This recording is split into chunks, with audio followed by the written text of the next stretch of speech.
뭐 하나하나 따지자면 정말 시간이 오래 걸릴 것 같은데 핵심만 짚어드리도록 하겠습니다. 하나금융투자의 김두한 선임연구원 연결되어 있습니다.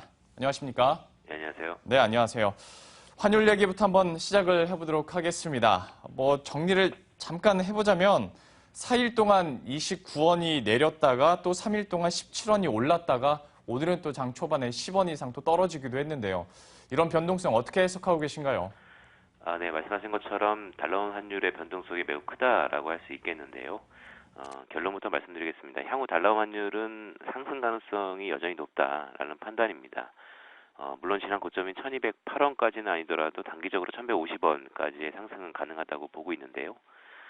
먼저 최근 급락한 달러 환율의 배경부터 살펴볼 필요가 있겠습니다. 크게 한 두 가지 정도 작용을 하고 있죠. 미국 금리 인상과 관련된 불안 심리 확대와 중국발 경기 둔화로 인한 신흥국 경기 부진이 위험자산 선호 심리를 가져왔다라고 할 수 있겠고요. 여기에 오늘 오전에 발표된 국내 상Q GDP 호조가 앞으로 한은의 금리 인하 가능성을 제한하면서 원화 강세에 힘을 보탰다라는 판단입니다. 미국 금리 인상과 관련된 불안 심리는 여전히 이어지고 있지만 10월 FOMC라는 다음 주 이벤트를 앞두고 금리 인상 가능성이 재차 부각될 소지가 있다라고 할 수 있겠고요. 이번 주 수치에 대한 의문이 있었으나 중국 상큐 GDP가 전년비 6.9% 성장했습니다. 더욱이 중국발 정책 기대감이 점점에 다다르는 시기인데요. 국내 성장도 괜찮게 발표된 건 맞지만 내년까지 이어진다고 보기에는 아직 확인된 게 많지가 않다는 판단입니다. 이런 점들을 모두 감안해 볼 때 위험 자산 선호 심리가 함께 달러 환율은 상승이 예상된다라고 할 수 있겠습니다. 그래도 상승 가능성이 여전히 높은 상황이다라고 정리를 해주셨고요. 설명을 해주다가 그 3분기 우리 국내 GDP 얘기 나와서 오늘 오전에 실질 GDP가 나왔는데 언론 보도 제목들을 보면 모두가 5년여 만에 최고치, 6분기 만에 1%대 성장 막 이렇게 나옵니다.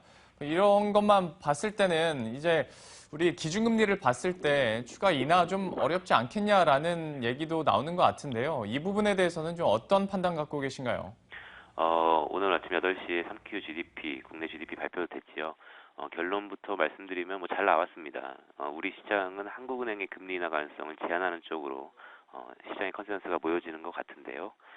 환율 시장이 그것을 반영하는 게 아닌가 싶습니다. 결론부터 보면 대외적인 부분에 따라 변화 가능성이 물론 있습니다. 하지만 여전히 한은의 금리 인하 가능성을 열어둘 필요가 있지 않는가 이렇게 판단하고 있는데요. 국내 3Q GDP가 괜찮게 나온 건 사실입니다. 4Q에도 전분기 기준으로 1% 가까운 성장도 가능해 보입니다. 다만 이후 연속성에 대해서는 여전히 의구심이 크다라고 할 수 있겠는데요. 우리 경제를 이끌어온 건설 투자가 둔화 가능성이 매우 높다라고 할 수 있겠고요. 수출 부진이 내년 상반기까지는 불가피하다라고 할 수 있겠습니다. 즉 우리 경제 성장 모멘텀이 여전히 불안하다는 의미에서 한국은행이 추가 금리 인하 가능성을 우리가 염두에 둘 필요가 있다라고 할 수 있겠습니다. 어떤 건설 쪽이나 수출 부진으로 인해서 역시 금리 인하 가능성은 여전히 열려 있다고 말씀을 해주셨는데요. 자, 그렇다면 이제 유럽으로 한번 가보도록 하겠습니다. 또 간밤에서 ECB 드라기 총재는 추가 양적 완화에 대한 좀 긍정적인 사인을 계속 주는 모습이었습니다. 과연 추가적인 금리 인하 가능성에 대해서 시장 영향은 어떨지도 좀 궁금해지는데요. 어떻게 보고 계신가요? 우선 유럽 정부터 시작해갖고 미국장 또 우리장까지 드라기 총재가 한 건 했다라고 이렇게 판단을 하고 있습니다. 드라기 총재가 다시 한번 모든 수단 카드를 내비쳤는데요.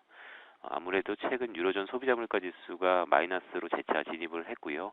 최근 폭스바겐 사태와 더불어서 제조업 경기가 부진하는 등 유럽 내 디플레 우려가 부각된 데 따른 조치였다라고 판단하고 있습니다. 물론 가능한 모든 수단이라는 멘트가 사뭇 식상할 수도 있는 멘트가 됐지만 글로벌 경기 부양에 대한 기대감을 높였다는 부분, 특히 전일에는 예금금리, 현재 마이너스인 예금금리도 추가적으로 인하할 수 있다는 부분이 시장에는 크게 우호적으로 작용했다라고 판단하고 있습니다. 지금까지 몇 개월 동안 선임 연구원님과 방송을 했었는데 농담을 들은 건 이번이 처음인 것 같습니다. 드라기 총재가 한 건 했다라고 표현을 해주셨는데 역시 이것이 시장에 정말로 좀 우호적으로 좀 내비쳐졌으면 하는 바람이 저도 있는 것 같습니다. 국내나 유럽 얘기를 해봤고 이번에는 역시 중요한 중국 쪽으로 한번 가보도록 하죠. 오중전회가 이제 다음 주면 시작이 되는데요. 역시 어떤 정책적 기대감, 특히 경제 부분에 있었을 때 정책적 기대감이 많이 높아지고 있는 것 같습니다. 좀 정리를 해주시겠어요? 맞습니다. 다음 주 월요일부터 중국의 18기 오중전회라는 공산당의 18번째 기수의 지도부 5번째 회의가 개최됩니다. 통상적으로 오전 전에는 단기적인 속성보다는 중장기적인 정책 로드맵을 제시하는 회의입니다. 하지만 기존 정책에 대한 중간 점검 의미와 미세 조정이 발생할 수 있다는 점에서 나름 의미가 있다라는 판단인데요. 주요 화두는 성장 정책으로의 회귀입니다. 상큐 GDP가 시장 기대를 상회하기는 했으나 여전히 7%대 성장률이 깨졌다는 점에서 중국 경기에 대한 불안감은 여전히 상존하고 있다라고 판단하고 있고요. 따라서 중국 정부의 분배 중심의 정책에서 성장 재고 정책으로의 스탠스 변화를 우리는 예상할 수 있겠다라고 할 수 있겠습니다. 이번 18기 오중전에서는 크게 한 세 가지 부분 주목할 필요가 있는데요. 첫 번째로는 단기 정책 집행의 가시성이 높은 정책 수혜가 가능하다는 점, 두 번째로는 구조적인 성장성과 정책 지원이 병행되는 산업에 이목이 끌릴 수 있다는 점, 끝으로는 인구 정책 병동에 관한 수혜 산업이 나올 수 있다는 점입니다. 체계적으로 신규 인프라 투자 영역과 연관된 환경이라든지 신에너지, 물류 서비스의 산업이 관심이 필요하다라고 할 수 있겠고요.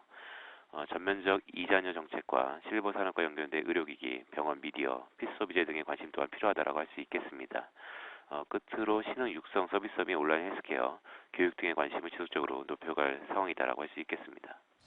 역시 오중전에서 어떤 내용들이 나올지 그리고 이것이 실제적으로 어떤 파급 효과를 가져올지 다음 주에 우리가 시장 분석하면서 다시 한번 체크해 볼 필요도 역시 있어 보이고요. 현재 세계 일주하고 있는데 마지막 종착지는 미국으로 한번 택해 보도록 하겠습니다. 다음 주에 역시 FMC 주간이기도 한데요. 이 부분에 대해서도 좀 전략적으로 언급해 주시죠. 다음 주는 10월 FMC가 있습니다. 외환시장뿐만 아니고 우리 증시 모두 변동성이 매우 확대될 수 있는 구간이라서 특히 주의할 필요가 있다고 할 수 있겠는데요. 10월 FMC는 아무래도 소문난 장치일 것 같습니다. 조용히 지나갈 것으로 전망을 하고 있고요. 즉 금리는 기존 제로금리를 유지할 가능성이 매우 크다라고 할 수 있겠습니다. 오히려 통화 정책보다는 최근 조정을 보인 미국 경기에 대한 판단이 보다 중요하다라고 할 수 있겠고요. 지속적으로 연준은 미국 경기의 잠재, 물가 상승을 가능성을 언급하고 있습니다. 향후 발표되는 10월 FOMC 의사록에서 확인돼야 할 부분이다라고 할 수 있겠습니다. 시장은 10월 FOMC 이후인 11월 초에 예정되어 있는 연준 위원들의 연설에 변동성이 보다 확대될 소지가 있다라고 할 수 있겠고요.